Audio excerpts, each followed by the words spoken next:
¿verdad? ¿Sí me escuchan? Ok, gracias. Gracias. Bueno, para mí es una bendición muy extraordinaria, hermanas, de verdad. Yo estoy agradecida con el Señor por este tiempo hermoso que el Señor nos permite. Hemos venido sábado a sábado recibiendo de la palabra del Señor, siendo bendecidas por su palabra, amén. Hemos recibido de parte de Dios su consejo, hemos recibido de parte de Dios su bendición, su presencia.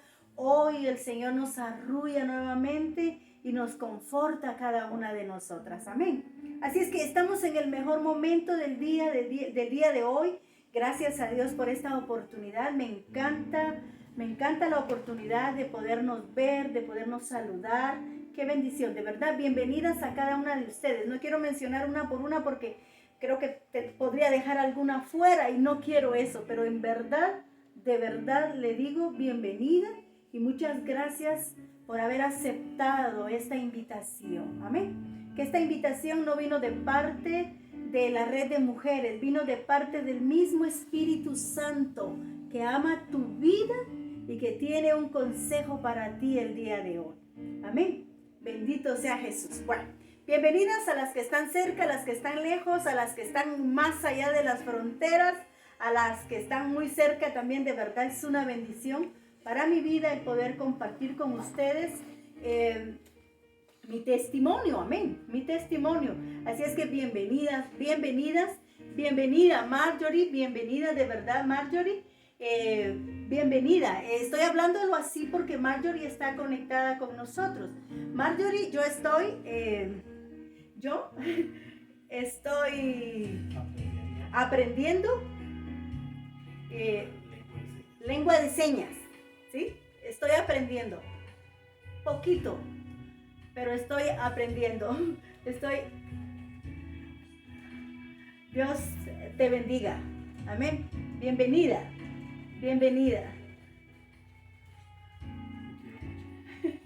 Te queremos mucho, Marjorie. Bueno, esta es otra parte de mi historia que en esta temporada. Miren qué bendición. Yo estoy procurando junto a mis hijos, estamos aprendiendo lengua de señas porque queremos poder comunicar el mensaje de Cristo de otra manera. Amén. Así es que gracias a Dios por ello. Bueno, iniciamos entonces. Bueno, yo creo que todas las que están acá me conocen, a mi familia, bienvenidas, a las hermanas. Bueno, yo vengo de una familia, hermanas, de que pues la situación económica fue bastante difícil, ¿verdad? Como la que usted definitivamente tuvo que haber atravesado. Creo que todas tenemos una historia, todas tenemos un pasado, amén. Pero todas tenemos un futuro, amén. Y un futuro glorioso con Cristo Jesús, amén. Eso es lo más maravilloso y lo más hermoso de todo esto. Déjenme decirme que pues nuestra familia era una familia muy numerosa, ¿verdad?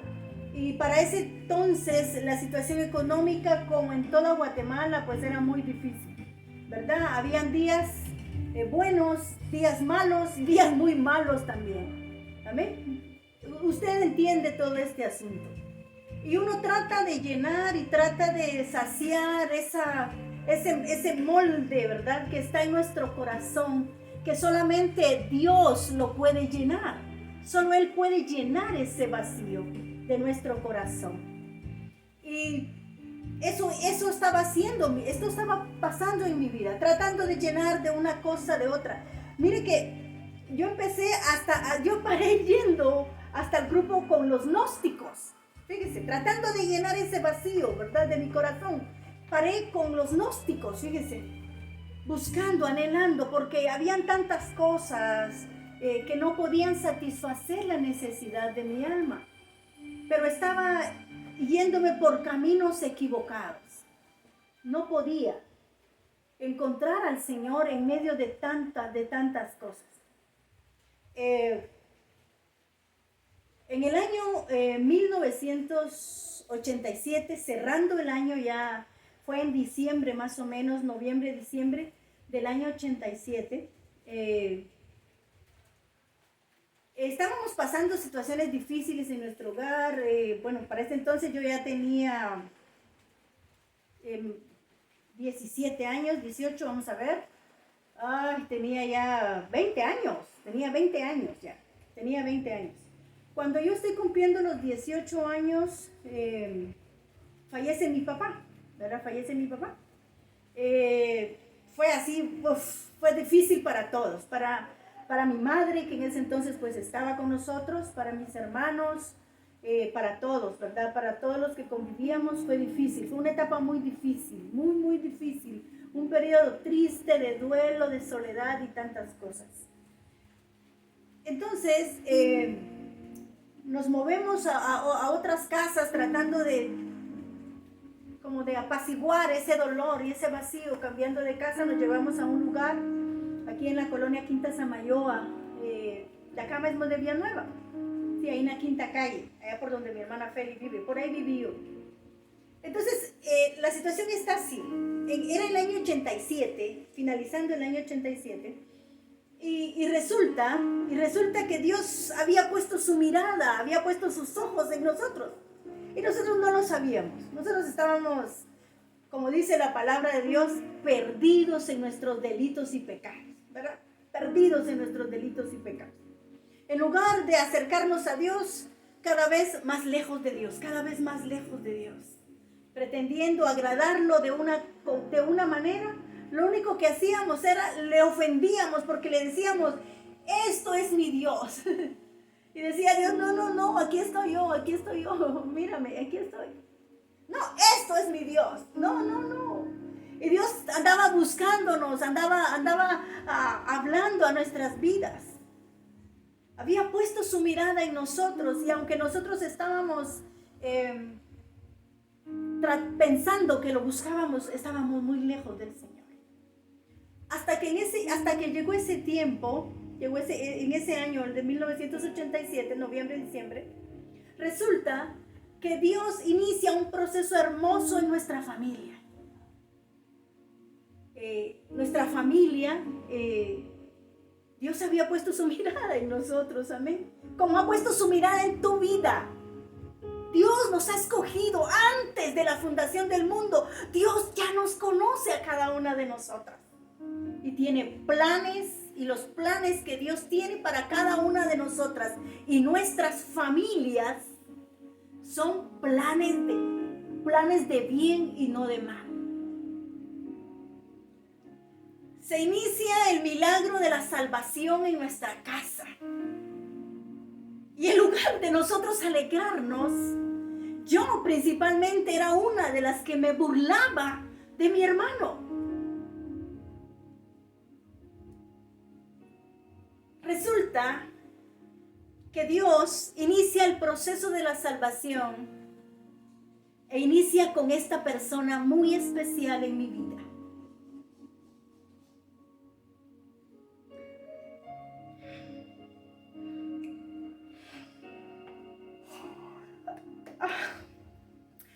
Inicia el plan de salvación con la vida de Raúl.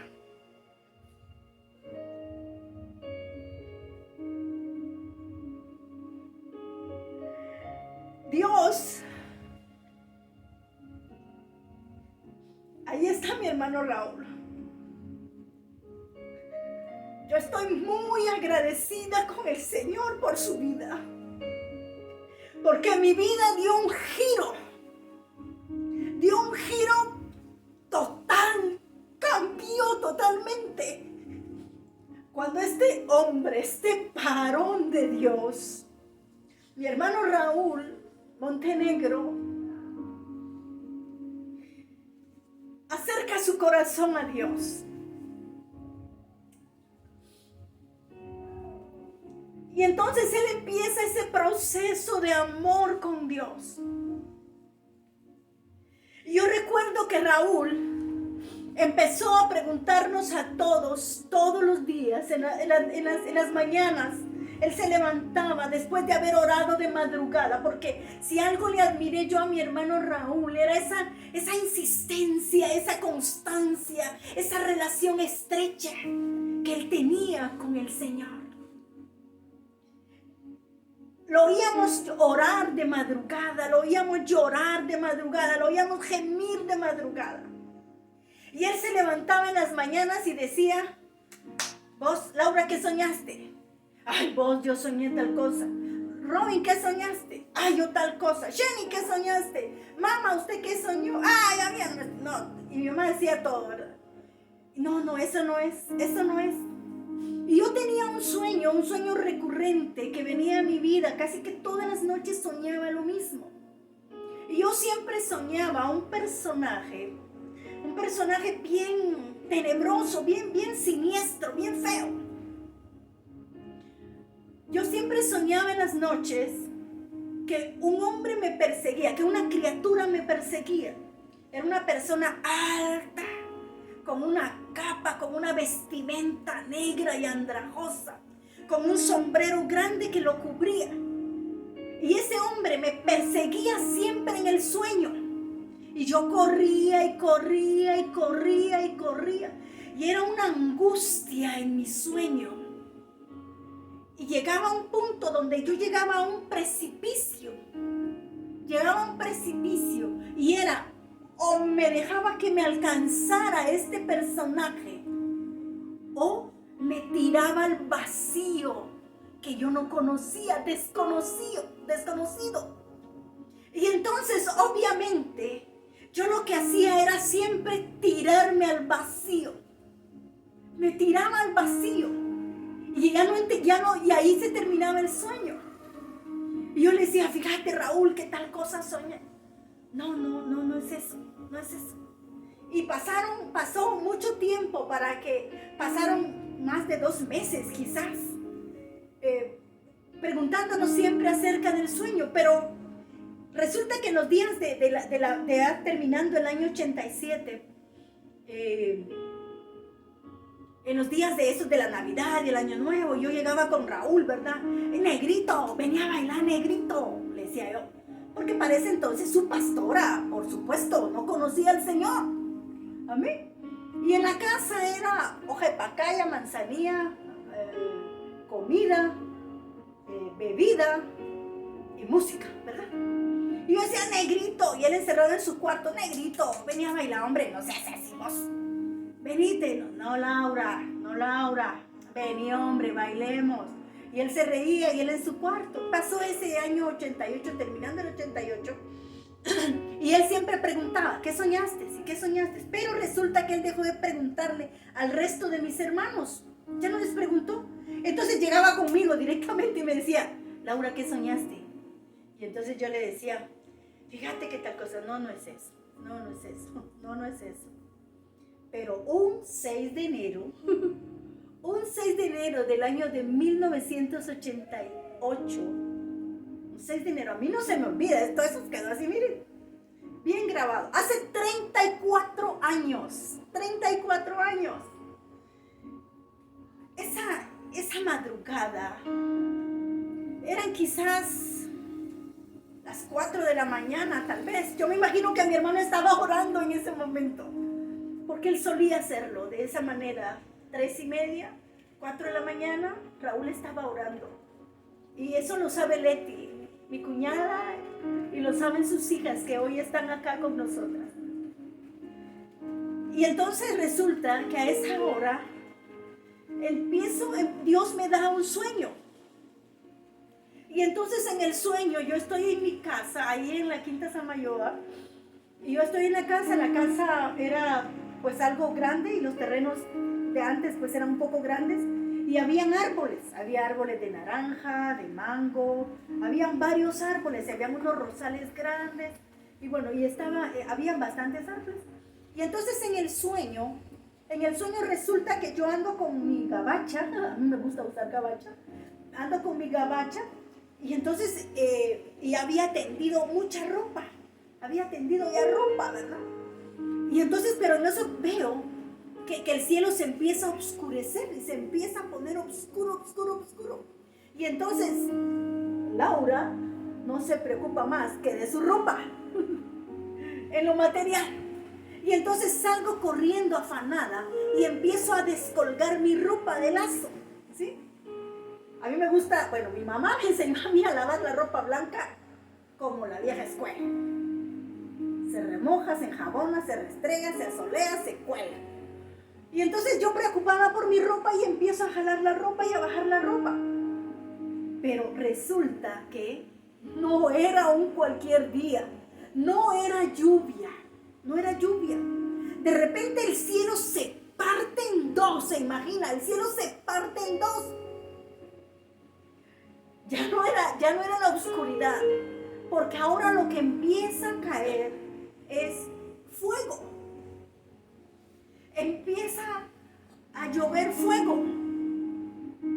Y entonces yo veo cómo los árboles empiezan a agarrar fuego, el mangal, los rosales, y empieza a caer fuego y empiezan a arder de una manera impresionante. Inmediatamente yo dije, Dios mío, es el fin del mundo. Es el fin del mundo. Y entonces dije, yo me quedé.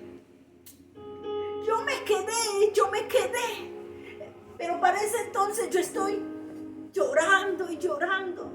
Y en mi sueño yo dije, oigan mis queridas sobrinas, mi familia, escuchen. Entonces yo dije, Dios mío, si yo le hubiera hecho caso a mi hermano Raúl, porque Raúl ya me había estado invitando para la iglesia y yo no había querido. Y entonces yo decía, si yo le hubiera hecho caso a mi hermano Raúl, yo me hubiera ido también ya.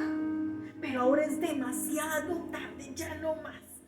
Y entonces yo lloraba, yo veía cómo todo agarraba fuego los árboles, agarraban fuego los rosales y todo empezaba a caer fuego por todos lados. Pero en un espacio de la casa había un grupo de hermanos.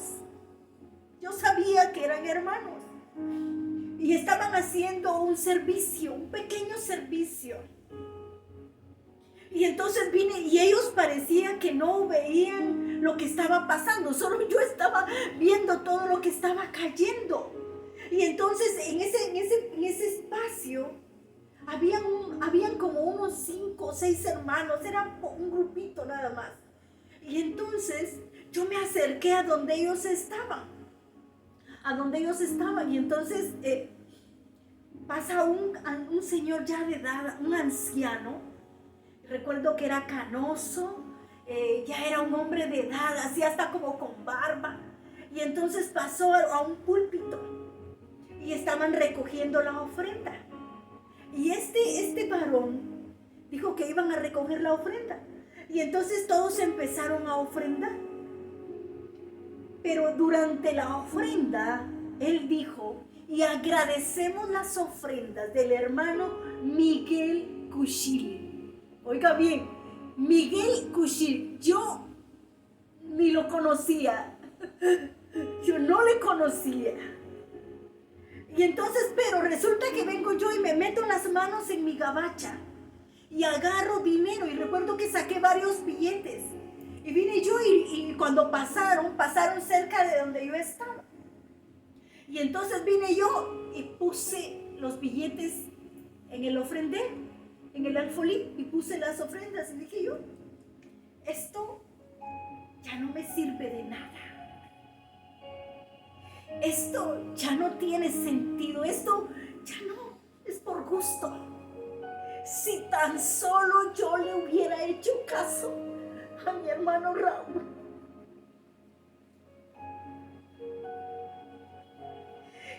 Entonces inmediatamente el anciano que estaba agradeciendo las ofrendas se voltea y me mira a mí fijamente y me dice, me dijo, hoy no es el fin. Dios te está dando una nueva oportunidad. Cuando él me dice eso a mí, entonces yo empiezo a llorar de gozo, de alegría. Dije, no es el fin del mundo. Entonces Dios me está dando a mí esa oportunidad, esa nueva oportunidad. Y entonces inmediatamente volteo mi mirada madrugada para los árboles, para las flores. Y resulta que inmediatamente empiezan el fuego a apagarse. Se apaga. Y los árboles vuelven a quedar otra vez verdes como estaban. Y empieza a apagarse todo el fuego y los árboles nada de humo ni nada. Y de repente se cierra el cielo otra vez y se queda un cielo radiante y precioso. Esa madrugada del 6 de enero del año de 1988, Raúl no tuvo que llegar a mi cuarto o llegar a preguntarme qué soñaste. Esa madrugada yo corrí a su cuarto. Eran quizás, para ese entonces, eran tal vez las 5 de la mañana. Recuerdo que mi camisón estaba empapado en lágrimas. Al principio eran lágrimas de dolor, de tristeza, pero después eran lágrimas de gratitud a mi Señor, porque Dios me estaba dando el regalo de la salvación. Corrí con Raúl y le dije: Raúl, Dios me habló. Raúl, Dios me habló. Recuerdo que él estaba muy feliz, muy contento, porque Dios lo había escuchado. Y sabe una cosa, Dios, Raúl y Dios tenían como que un convenio. Yo creo que Raúl le decía: háblales en sueños, manifiéstate a sus vidas en sueños. Porque yo me imagino que él decía: a mí no me van a creer, pero a ti sí. Y entonces esa madrugada lloré con él. Y le dije: Raúl, hay servicio hoy, ¿verdad? Era un día miércoles 6 de enero del año 88. Y entonces, sí, me dijo: hoy hay servicio.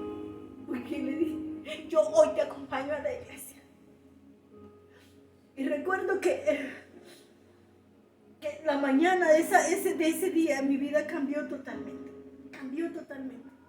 Yo recuerdo que me fui a trabajar. Para ese entonces trabajaba en el proyecto de World Vision, de Visión Mundial en la Eterna Primavera, en la colonia Eterna Primavera. Era encargada administrativa de ese proyecto. Y recuerdo que me fui, yo iba feliz, transformar, cambiar, feliz. Me monto al busito, al microbús de la Eterna Primavera, y yo voy llorando en el busito. Y un señor me dice: ¿está bien, señor? Me dijo. Sí, le dije: es que Dios me habló hoy. Y recuerdo que hasta oré con él en el busito. Fíjese, mire cómo a unas cuantas horas ya Dios estaba usando mi vida. Ese día pasé, llegué. Cuando llegué al proyecto, me dice el doctor, ahí trabajaba también un médico y un odontólogo que se trabajaba con los niños y con las personas de la comunidad. Para ese entonces también ahí yo ya conocía a hermana Auri Castillo, la que ahora es nuestra consuegra. Mire esos cruces así, ¿verdad? Históricos que Dios sabe hacer. Y entonces llego y me dice: señor, ¿usted qué tiene, verdad? ¿Qué le pasó? El odontólogo, ¿verdad? Señor, ¿y usted qué tiene? ¿Qué le pasó? Estoy bien, mire, fíjese que esto y esto. De verdad, señor, y Dios le habló. Sí, mire, yo ya estaba testificándole a ellos, ¿verdad? Obviamente, en la noche yo estaba en la iglesia. Acompañándome con Raúl esa noche fui a hacer pública mi decisión por Jesús. Recuerdo que el pastor Rigoberto Acevedo, del Ministerio de la Gran Comisión, él estaba predicando y él hablaba acerca del vino nuevo, de un vino nuevo, no ese vino que embriaga, no ese vino que entorpece, que embrutece, decía él. Dios te está dando, Jesús te da un vino nuevo, de gozo. Y entonces, mire, él ni siquiera había dicho: ¿quiere alguien recibir a Jesús? No, si él apenas se había empezado a orar. Y recuerdo que yo estaba en el altar tirada, llorando, agradecida con el Señor por lo que Dios había hecho. Y ahora después me cuenta mi esposo que él me vio ese día. Y él dice que decía, ay, pobre esa muchacha, a saber qué tiene, cómo llora, ¿verdad? Cómo llora, sin saber que unos meses después íbamos a estar contrayendo matrimonio. Pero mire qué hermoso todo esto, por favor. Mire cómo la intercesión de una persona puede cambiar y transformar. Creo que mi hermano Raúl en ese momento, él no se imaginó la dimensión a donde Dios nos iba a llevar. Ahora él habla con papá y deben de sonreír juntos. Y deben de alegrarse juntos y decir, valió la pena, padre, valió la pena. Así es que en lo personal, yo estoy muy agradecida con el Señor. Y se lo dije, se lo escribí a Raúl. Yo se lo escribía, se lo hacía saber. Y le decía que estaba tan agradecida con Dios. Porque Él había insistido con el Señor por nuestras vidas. Y ahora, mis hijos, mis nietos, y seguramente los hijos de mis hijos y hasta 1000 generaciones van a alcanzar esa bendición. Mire qué hermoso es tener al lado a alguien, mi hermano, que ora, que intercede por nuestras vidas. Seguramente tú tienes a alguien la cual te ha estado hablando y te ha estado invitando y te ha